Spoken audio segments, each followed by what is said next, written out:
భానుచందర్ నేను హీరోగా తను విలన్గా యాక్ట్ చేస్తే ఫస్ట్ నన్ను చూడంగానే తమిళ్ కన్నా తెలుగులో క్లిక్ అవుతారు మీరు తెలుగుకి రావాలన్నారు.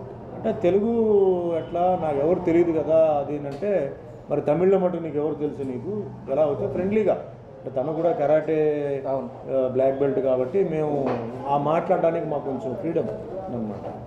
వద్దు వద్దు అని చెప్పినా కూడా లేదని చెప్పి బలవంతం చేసి తమ్మారెడ్డి భరద్వాజ దగ్గర తీసుకొచ్చి పరిచయం చేసి తను అప్పుడు ప్లాన్ చేసి మార్షల్ ఆర్ట్స్ పిక్చర్ ఇద్దరు కిలాడులు చెప్పి డైరెక్టర్ రేలింగ నరసింహరావు గారితో చేశాను. సో నాకు ఆ పిక్చర్ ఫస్ట్ పిక్చర్ ప్రొడ్యూసర్ నాకు గాడ్ ఫాదర్ ఎవరంటే భరద్వాజ గారు, డైరెక్టర్ అంటే రేలింగ నరసింహరావు గారు.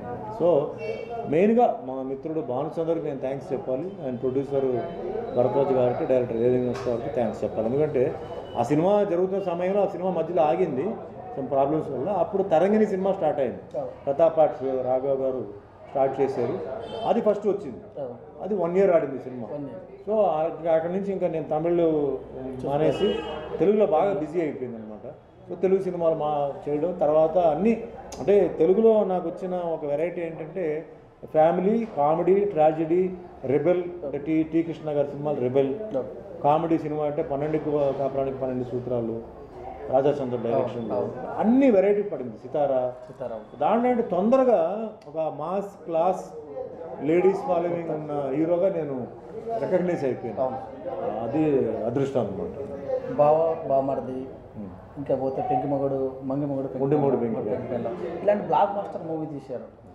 కానీ మెగాస్టార్ దగ్గరకు వచ్చే సమయంలో మీరు సినీ అంటే హీరోగా కాకుండా వేరే వేరే వచ్చింది అంటే ఎక్కడ మిస్ అయిపోయింది ఇదంతా కూడా? ఇదంతా టైం అండి, ఇదంతా క్యాల్కులేషన్ లేదు.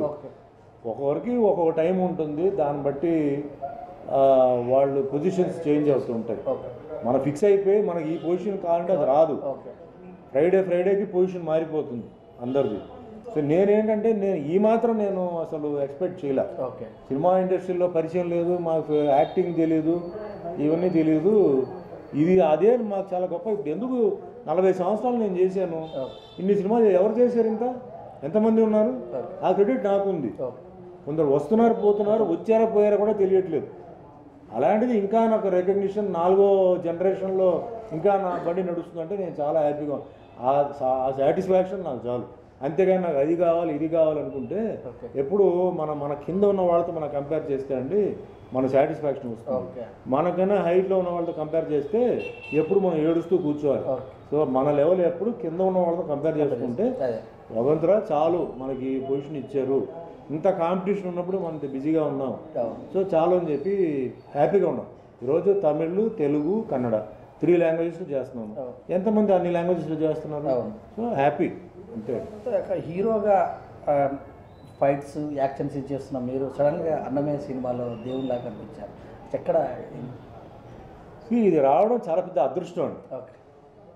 రాఘవేంద్ర గారు ఒక అవకాశం ఇవ్వడం, మాకు అన్నమయ్య సినిమాలో వెంకటేశ్వర స్వామి చేయడం అనేది, ఆయనకి ఆ థాట్ రావడం, మనకి ఆ క్యారెక్టర్ రావడం, ప్లస్ క్యారెక్టర్ రావడమే కాదు ఆ క్యారెక్టర్ హిట్ అవ్వడం, అది చాలా ముఖ్యం. ఇప్పుడు చాలామంది ఏంటంటే చాలామంది వేషాలు వేయవచ్చు, అది జనాలు ఒప్పుకోవాలి. సినిమా హిట్ అవ్వాలండి.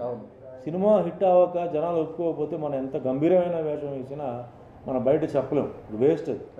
సో సాక్షాత్ నా ఫీలింగ్ ఏంటంటే వెంకటేశ్వర స్వామి పవర్ శక్తితో నాకు ఆ క్యారెక్టర్ రావడం, ఆ సినిమా హిట్ అవ్వడం. అలాగే రాష్ట్రపతి అప్పుడు శంకర్ దయాళ్ శర్మ, ఆయనతో కూర్చొని నేను రాష్ట్రపతి వాళ్ళ సినిమా చూడడం.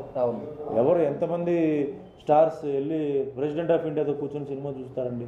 ఎవరు లేరు, నాకు తెలిసి ఎవరు లేరు. అలాంటి అదృష్టం నాకు రావడం నిజంగా ఆ భగవంతుడు, మరి నేను పడిన కష్టాలకి నాకు భగవంతుడు ఇచ్చిన ఒక పెద్ద గిఫ్ట్ అని నేను చెప్పవచ్చు. సో చాలా హ్యాపీ, చాలా సంతృప్తి, నాకు వెరీ మచ్ సాటిస్ఫైడ్. అండ్ ఆ ఒక సినిమా నా లైఫ్కి చాలు. మిగతా సినిమాలు ఒక ఎత్తు అయితే అన్నమయ్య నాకు చాలండి. మొత్తం మాకు భారతదేశంలో ఎక్కడికి వెళ్ళినా అది చూడగానే ఫస్ట్ అన్నమయ్య గుర్తే వస్తుంది అందరికీ. సో అది చాలు నాకు. ఇన్ని సంవత్సరాలు అయిపోయింది ఆ సినిమా రిలీజ్ అయ్యి, ఇంకా దాని గురించి మీరు మాట్లాడుతున్నారు అంటే ఎంత శక్తి ఉంది ఆ సినిమాలో. సో ఎంతమంది మనకి సినిమాలు గుర్తుంటాయండి? ఒకసారి మీరు సినిమాలు తీసుకుంటే కొందరిది గుర్తుండదు, ఏం హిట్ ఇచ్చారు మీరు ఈ పలానా సంవత్సరం అంటే మనం అలా ఆలోచిస్తాం.